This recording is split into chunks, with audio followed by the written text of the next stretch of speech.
Hai sahabat Ina, bertemu lagi dengan saya Imana Tahira dan pada kesempatan kali ini selamat datang di segmen Prime Time. Dan pada kesempatan kali ini juga kita sangat bahagia banget nih kita bisa menjadi sebagai bentuk apresiasi juga. Seperti yang sahabat Ina lihat di depan ini ada beberapa buku-buku. Jadi pada kesempatan kali ini kita akan ngobrol bareng dengan salah satu penulis muda yang udah membuat 3 buku ini. Kita langsung saja, ini dia Ayu Alfiah Jonas. Halo sahabat Ina. Makasih ya sebelumnya sudah mau datang ke Ina News dan berbagi ceritanya dengan kita. Iya. Mungkin sebelumnya boleh perkenalan dulu nggak sih? Oh boleh. Halo sahabat Ina, aku Ayu Alfiah Jonas atau panggil Jojo saja. Aku penulis dan editor, menulis fiksi dan non-fiksi. Kalau fiksi kebetulan cerpen, cerita pendek, dan novel.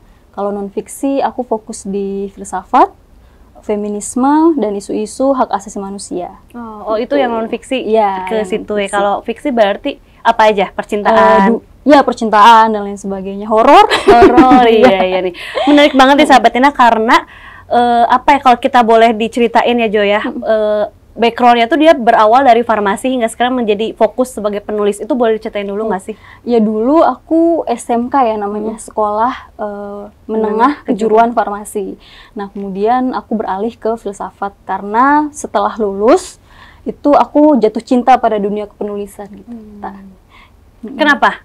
Tiba-tiba dari farmasi kan jauh banget dari menulis mungkin ya, dari menulis membaca kan lebih ke kayak farmasi kan eksak kayak gitu. Hingga akhirnya kamu ada rasa jatuh cinta gitu ke dunia kepenulisan. Iya, jadi dulu tuh magnet cerpen Kompas. Kan ada tuh buku yang kumpulan cerpen Kompas tahun berapa gitu. Itu kalau kita baca kan wah menarik banget nih, soal ada Seno Gumur Aji Dharma, ada Narto, tulisan-tulisannya yang seterang kutip.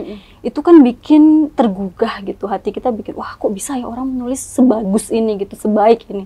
Nah akhirnya aku jatuh cinta ke cerpen-cerpen itu, kemudian memutuskan untuk, oh ya sudah aku menulis dari sini gitu. Bermula dari fiksi, kayak gitu. Itu berarti setelah lulus SMK? Iya, setelah lulus SMA, pas banget sebelum kuliah. Dan dari farmasi kuliah ke filsafat kayak jauh banget gak sih? Nah itu gimana juga tuh boleh? Soalnya bosen juga kan ya, pengen yang agak gimana nih mencari kebenaran gitu sih. Mencari kebenaran. Udah nemu? Oh belum ya, pasti nggak pernah. Selalu berproses. Jadi gimana itu? Ada strugglingnya nggak sih pas waktu kuliah, masa-masa kuliah kamu di filsafat? Tentu saja. Jadi aku kan di UIN Jakarta ya. Nah itu ada proses martikulasi. Jadi martikulasi ke ada bahasa Inggris dan bahasa Arab gitu. Waktu itu kan di farmasi aku nggak dapet bahasa Arab ya, karena di filsafat Islamnya kan di UIN kan di filsafat Islam. Jadi aku harus martikulasi dulu, terus kemudian harus belajar logika yang sebelumnya nggak pernah dapet gitu.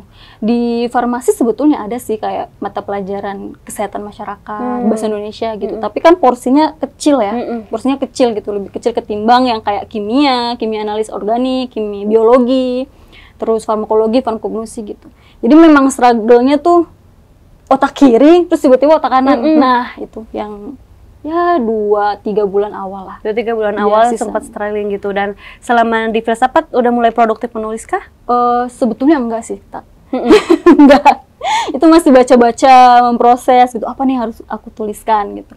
Nah mulai produktif menulis itu pandemi baru kemarin-kemarin ini ya. Jadi dulu sebelum pandemi itu mood-moodan banget, kayak ya udahlah nulis seadanya aja gitu kan ya, sedapat idenya aja. Tetapi pandemi itu kan memaksa kita untuk di rumah, WFH, kita nggak bisa kemana-mana. Akhirnya bagaimana coba untuk menyiasati ya agar nggak bosan, agar kita tuh bisa tetap produktif meskipun kita tertekan kan secara mental, secara fisik dan segala macam. Nah akhirnya pada saat pandemi itu aku mencoba untuk membiasakan diri menulis dari jam 8 pagi sampai jam 3 sore. Dan istirahat di jam 12 siang sampai jam 1. Dan itu berhasil sampai sekarang. Jadi ketika nggak menulis itu gelisah. Aduh gimana nih gitu. Kan pandemi kan 3 tahun, 2 tahun ya? 2 tahun. 2020, 2021, 22 juga sempat kan. Masih corona gitu kan. Nah berhasil sih akhirnya. Jadi seperti kebiasaan kita tidur, makan gitu, jadi terbentuknya kayak gitu. Kalau nggak nulis gelisah gitu, dan lapar gitu ya. Iya, aduh belum nulis nih hari ini gitu. Tapi kan tertantang ya ketika kita menulis, kita juga harus membaca. Iya. Nah jadi kan ada step skincare tuh kalau pagi. Nah, aku menyiasatinya kalau nunggu nih harus kering nih, serumnya harus kering, itu sambil baca gitu. Wah, jadi nyuri-nyuri waktu gitu. Aduh, lumayan nih ide baru. Dari jam 8 sampai jam 3 sore. Jam 3 sore dulu waktu pandemi. Kalau sekarang kan kerja ya, jadi waktunya fleksibel. Gitu. Tapi alhamdulillah sempat menulis. Lahirlah ya. Tapi tadi menarik sih kebiasaan apa ya, mungkin awalnya dipaksain, akhirnya jadi terbiasa dari jam 8 sampai jam 3 itu tuh nggak ada ide, tetap harus aja nulis. Tetap harus nulis. Bahkan banyak banget tulisanku itu yang jelek banget. Tapi tetap aku simpan. Karena suatu saat nanti itu bisa direvisi. Iya. Ya, kayak gitu. Jadi caranya seperti itu. Sampai sekarang ya berarti harus setidaknya dalam sehari harus minimal tuh 2 lembar. Yang 2 lembar. Apapun 1000 karakter ya, 1000 kata. 1000 kata. Apapun sih, kalau sekarang tuh aku dari 2018 memang fokusnya di esai. Jadi sekarang lebih banyak esai tulisannya. Lebih banyak esai. Nah, kalau ngomongin soal kepenulisan, aku juga pengen diceritain mungkin buat sahabat ini juga yang gemar menulis nih, proses kreatifnya, terus suka duka, proses kamu hingga akhirnya sekarang udah punya anak-anak nih, ada 3 buku fiksi nih, itu kan pasti tidak mudah dan tidak secara instan juga kan, cara kamu betul. Untuk bisa produktif menulis hingga dikenal sebagai penulis muda gitu sekarang itu gimana? Kalau proses kreatif di mana-mana pasti menyakitkan ya. Kita harus baca, harus riset, bahkan kalau di Pelager aku wawancara beberapa temanku yang asisten apoteker, itu aku wawancara gitu. Jadi prosesnya pasti menyakitkan, nggak ada proses yang nggak menyakitkan menurutku ya. Jadi proses kreatif itu ya tapi menyenangkannya juga ada. Jadi nano-nano gitu rasanya. Kita harus memaksa diri untuk membaca. Aku kan di Pelagra ini ya contohnya, aku membaca kembali gitu literatur farmasi. Bahkan beli buku yang segede gaban segini, 500 lembar farmakognosi aku baca lagi. Dan bahasanya gitu. Bahasa farmasi ya? Iya, tapi kebetulan kan ngerti kan. Iya sih. Kayak gitu. Jadi prosesnya memang seperti itu ya, proses selalu menyakitkan. Tapi aku menikmati itu gitu. Karena mungkin hal yang paling nggak pernah bikin aku capek ya menulis. Jadi sudah menemukan gitu. Iya. Keren banget, hal yang tidak pernah capek itu adalah menulis.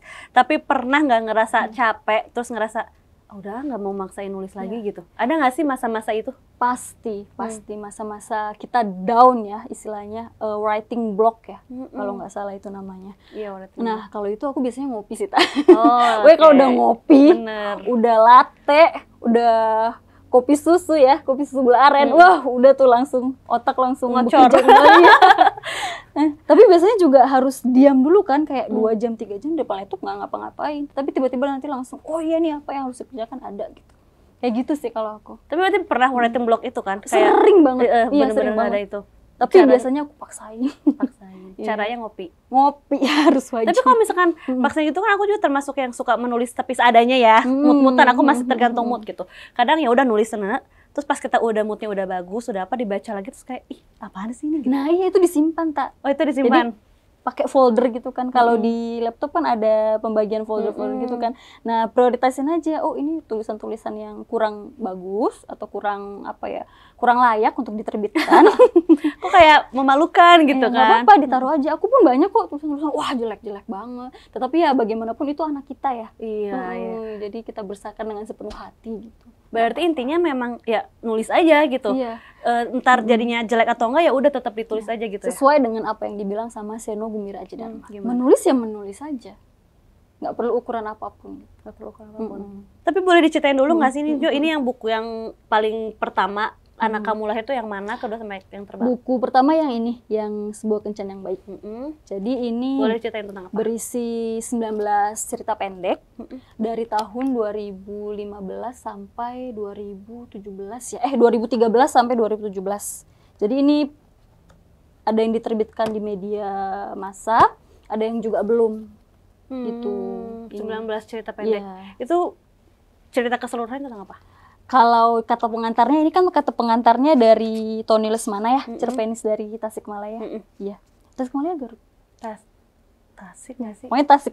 Jawa namanya Barat ya. Jawa Barat. Tony Lesmana, cerpenis dari Jawa Barat, dia bilang kalau kisah-kisah di buku ini tuh kisah-kisah yang muram gitu. Jadi aku mengangkat kaum marginal mungkin ya. Jadi transgender, kisah-kisahnya transgender, kisah percintaan yang bertepuk sebelah tangan dengan beberapa ya idealisme anak muda ya, karena waktu itu masih muda sih, masih iya 2013 kan masih remaja kita. 17 ya ini kan terbitnya ya, tapi cerpennya dihimpun dari tahun 2013. Jadi ada soal sampah di gunung, ada soal cerita tentang orang yang saking dia itu capek banget sama hidup, jadi dia ngebuka kepalanya sendiri. Aku gitu. paling suka yang itu. Serpihan isi kepala. Iya, aku juga punya buku yang aku baca. Aku paling suka yang itu, yang dia ngebuka isi kepala itu. Kepalanya sendiri karena hidup kan capek banget.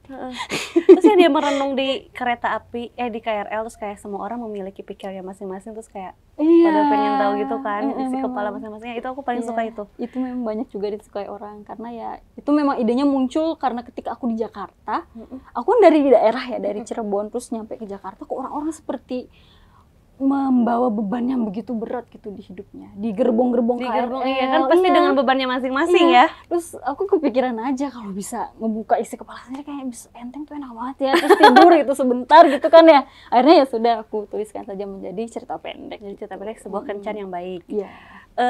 Ketika pertama terbit, perasaan kamu ketika memiliki satu buku perdana ini nih gimana sih? Aku tuh malu tak?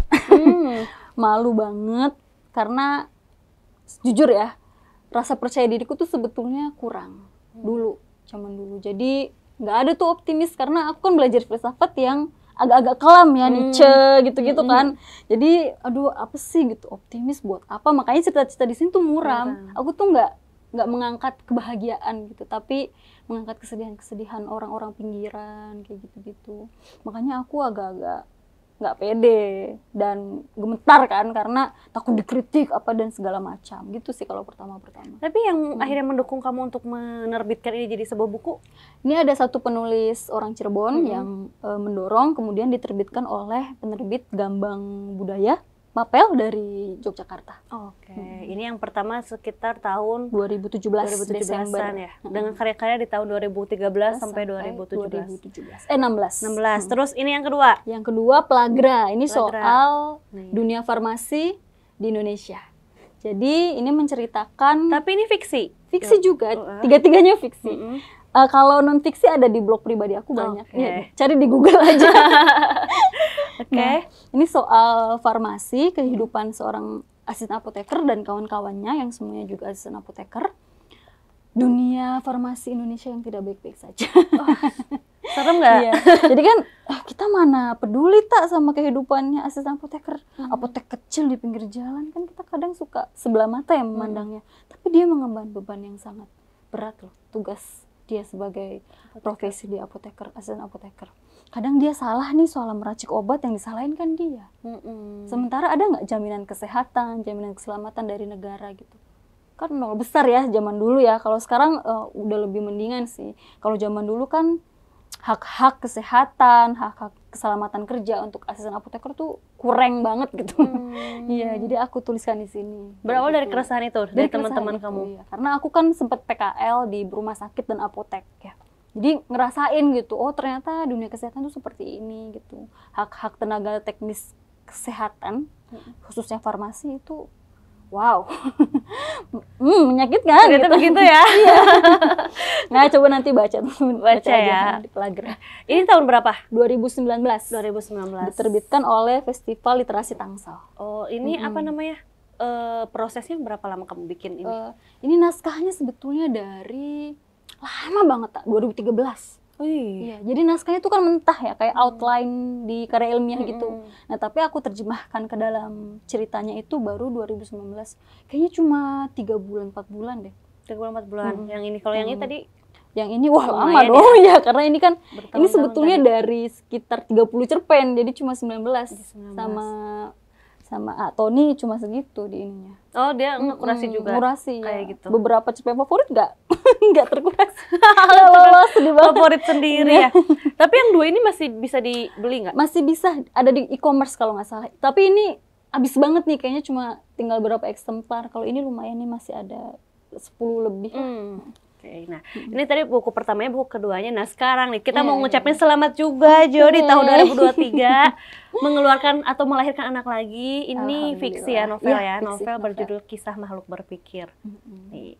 Ini baru banget fresh banget. Gimana nih ini? Berarti ada masa hiatus gitu nggak sih, masa kamu jeda lama gitu hingga akhirnya bikin buku baru lagi? Iya, tentu saja. Karena kan tahun 2018 aku tuh kayak putar haluan gitu, tak, dari fiksi ke non fiksi. Karena waktu itu ditantang sama temanku, kamu bisa nggak nulis esai gitu. Ah, bisa nggak ya? Takut kan masih, waktu itu masih labil lah kita ya zaman segitu.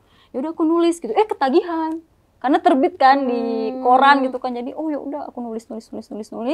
Akhirnya sampai 2000 itu pas 2022 ya. Pandemi itu. Iya, pandemi pas pandemi itu aku nulis esai. Nggak nulis fiksi. Nulis fiksi. Terus tapi naskah ini sudah ada sejak 2018. Barengan sama ini. Ya. Sudah ada. Aku nulisnya kayak nyicil gitu, kalau malam nggak ada kerjaan aku nulis gitu. Nah tapi sayangnya naskah awalnya tuh hilang karena laptopku kena ransomware. Iya itu sedih banget sih itu.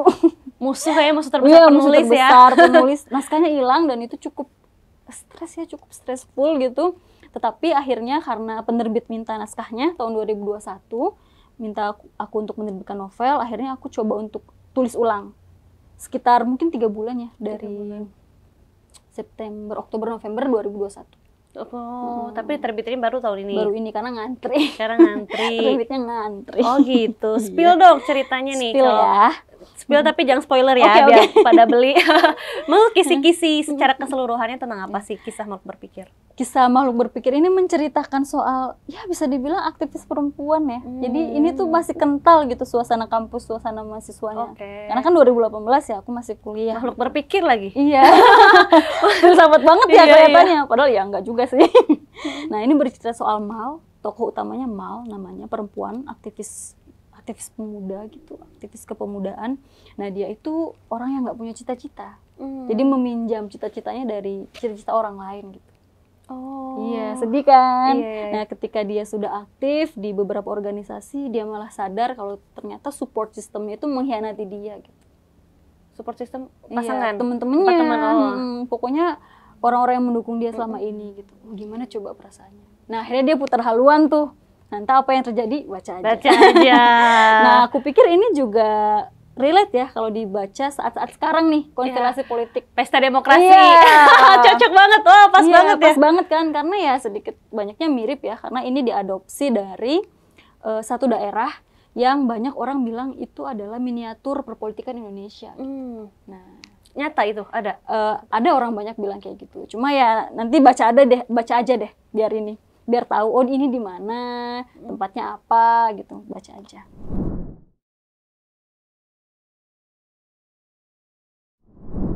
Tadi juga kan kamu sempat ngebahas juga aktif sebagai editor dan aktif sebagai kayak isu-isu feminisme kayak gitu-gitu. Itu sejak kapan? Nah, buku itu Muslimah Reformis Milenial itu kan prosesnya dari 2019 tak. Nah, sebetulnya aku itu baca-baca juga soal feminisme karena kan di Formaci ya, di Forum Mahasiswa Ciputat ada kajiannya gitu. Tetapi untuk rutin menulis soal feminisme itu baru 2019, dan alhamdulillah sampai sekarang gitu. Karena kenal Bunda Musdah Mulia itu. Jadi emang ya rata-rata penulis tuh lekat juga gitu loh dengan beberapa isu-isu seperti itu. Apalagi penulis perempuan juga kayaknya harus melek juga gitu loh dengan isu-isu feminisme yang ada. Iya harus, bahkan aku tuh nyesel juga kenapa nggak menulis dari dulu gitu soal ini. Iya, karena ternyata greget juga ya, orang-orang belum pada paham gitu bahwa ini tuh pelecehan seksual loh, kalian nggak boleh melakukan ini gitu. Orang-orang ternyata belum paham boundaries itu gitu. Sedih juga ya. Ya nggak apa-apa, nggak telat sih. Nggak apa-apa ya.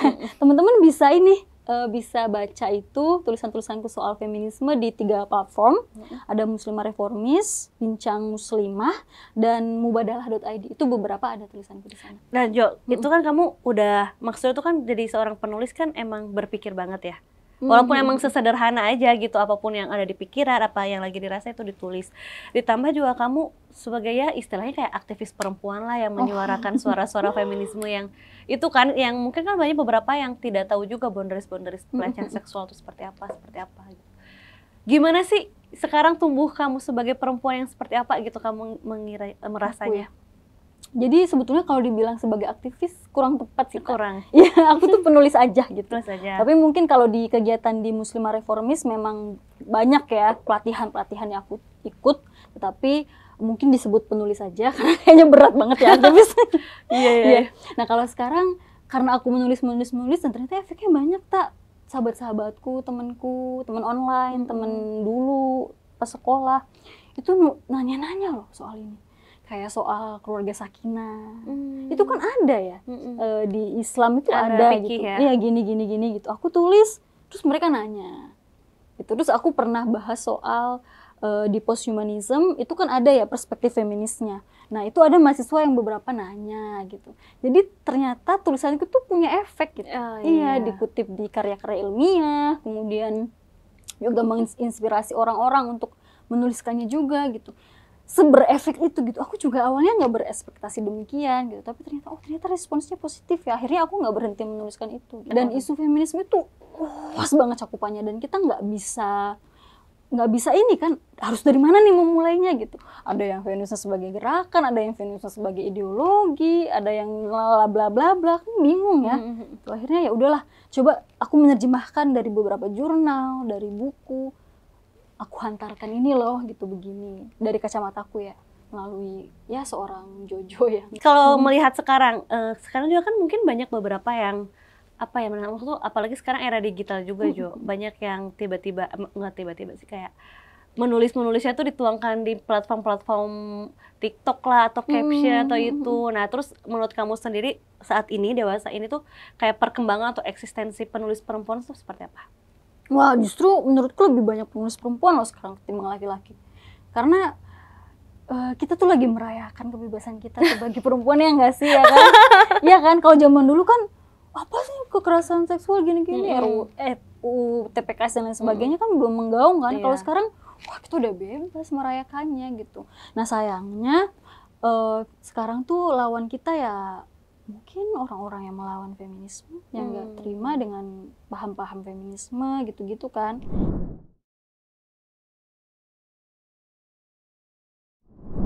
Nah kalau di era digital, kalau menurutku harus ini ya, harus beradaptasi sih, karena nanti kalau sekarang kita familiar dengan video-video dan narasi-narasi pendek, nanti di masa depan kita familiar dengan AI kita sendiri, bisa saja dengan hologram kita sendiri gitu, bicara sama diri sendiri. Itu kan wah kalau ditarik jauh ya, itu kan beyond ekspektasi kita gitu kan. Kalau dulu itu 2017 ada ramalan pekerjaan-pekerjaan yang akan terkikis ya, digantikan tuh kayak kasir dan lain sebagainya kan, pekerjaan-pekerjaan yang bisa dikerjakan robot. Nah sekarang ilustrasi malah, penulis malah, ChatGPT, betul. AI, iya kan, itu di luar ekspektasi kita gitu. Itu gimana nih kamu sebagai seorang penulis yang, ya maksud kita, kamu penulis yang panjang, penulis cerita panjang itu terus dengan adanya ChatGPT sekarang, gimana tanggapannya? Aku sih percaya banget ya, keautentikan kita tuh berbeda sama mesin. Sok baca deh, aku pernah nyoba ChatGPT, tolong bikinin cerpen ini gitu. Oh ternyata dia tuh repetisi gitu, pengulangan, nggak ada autentiknya. Ya sama lah kayak lukisan lah, kita kan tahu ya. Ini kan kebetulan dilukis oleh sahabatku Eki Naufal Fauzi, pelukis dari Tasik, dia terawan juga. Ini akan berbeda kalau dilukis oleh AI. Beda banget tuh.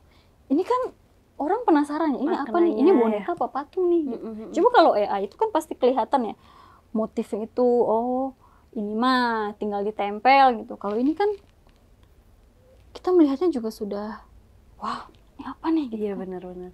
Ada sentuhan manusianya beda sih ya emang. Kayak ChatGPT sama tulisan otentik dari manusia, karena ya manusia emang dirancang sedemikian rupa untuk memiliki akal pikiran juga ya. Sisi humanisnya juga. Sisi humanisnya ya. Beda. Jadi kamu merasa ini nggak merasa jadi sebuah ancaman nggak sih dengan adanya sekarang perkembangan zaman ChatGPT segala macam sebagai penulis nih? Iya. Kalau untuk tulisan non fiksi mungkin iya ya, karena dengan pekerjaan gitu kan, kayak di media-media gitu, wah itu kita harus berlari cepat dengan mesin gitu. Tapi kalau untuk sastra ya, untuk cerita pendek, novel, enggak, pede aja. Mungkin boleh kasih tips juga nih buat teman-teman penulis, teman-teman yang ingin menulis atau mungkin sedang proses menerbitkan buku dari kamu sendiri? Tipsnya pertama, jangan berhenti menulis. Kedua, jangan berhenti menulis. Ya. Ketiga, jangan berhenti menulis. Yes ya, kalau berhenti menulis nggak jadi ya. Jadi itu sih. Konsistensi itu perlu ya, istiqomah. Itu susah banget untuk memulai tuh mudah, tapi untuk tetap ada di track konsistensi tetap itu sulit loh. Justru konsistennya ya, istiqomahnya gitu ya yang susah ya. Banget.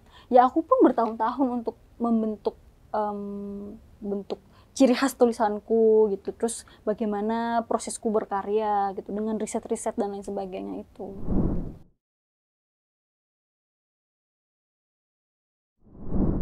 Tapi nih Jo, kalau kita berbicara soal penulis perempuan gitu kan, di Indonesia sendiri sekarang banyak ya penulis perempuan seperti Ayu Utami, Di Lestari, Asma Nadia atau Marcella FP gitu. Nah, mereka kan kayak punya pasarnya sendiri, mereka punya karakter sendiri gitu loh dalam berkarya, dalam menulis. Menurut kamu tuh penting nggak sih memiliki karakter dari seorang penulis? Oh iya, tentu saja. Kita nggak bisa menafikan ya, kalau setiap penulis itu pasti punya role model gitu. Kalau aku misalkan, aku sering baca tulisan-tulisannya Danarto, Yasunari Kawabata gitu, Hamzah Trangkuti, dan itu pasti terpengaruh kan tulisan-tulisannya. Kalau di non-fiksi, aku pasti terpengaruh Gunawan Muhammad, karena aku sering baca esai-esai dia gitu. Pasti ada karakternya. Pasti ada karakter yang akan mempengaruhi ke karya kita gitu lah. Berarti kalau ini kan kamu udah dikatakan seorang penulis nih, karena sudah banyak melahirkan buku. Menurut kamu sendiri, kamu nih sosok atau karakter penulis seperti apa?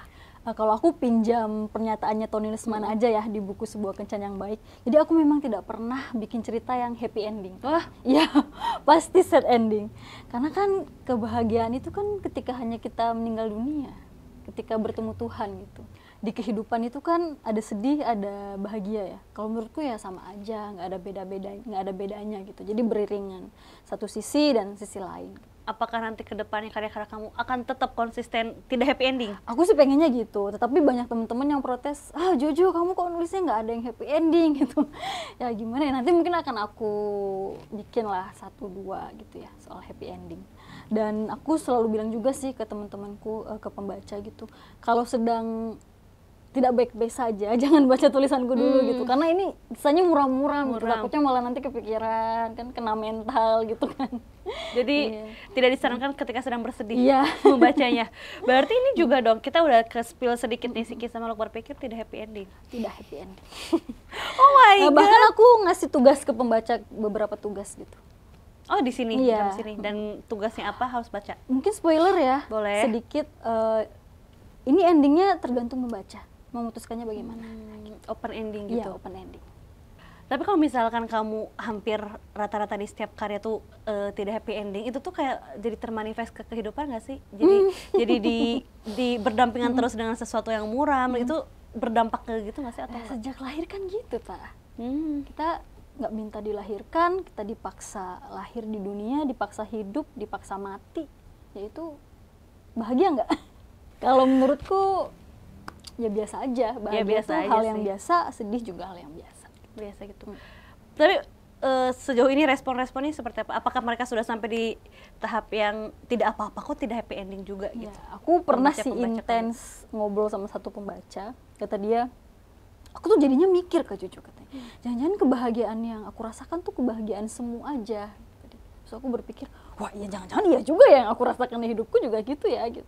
Tapi sebetulnya hal-hal kecil ya, kayak kita dikasih pertanyaan sama teman kita yang udah lama nggak kita hubungi gitu, kamu apa kabar, itu kan bahagia juga kan kita ya. Terus aku dikasih, tiba-tiba dimasakin suami gitu, itu kan bahagia juga kan. Sebetulnya adalah kebahagiaan kecil yang bisa kita dapatkan di hidup gitu.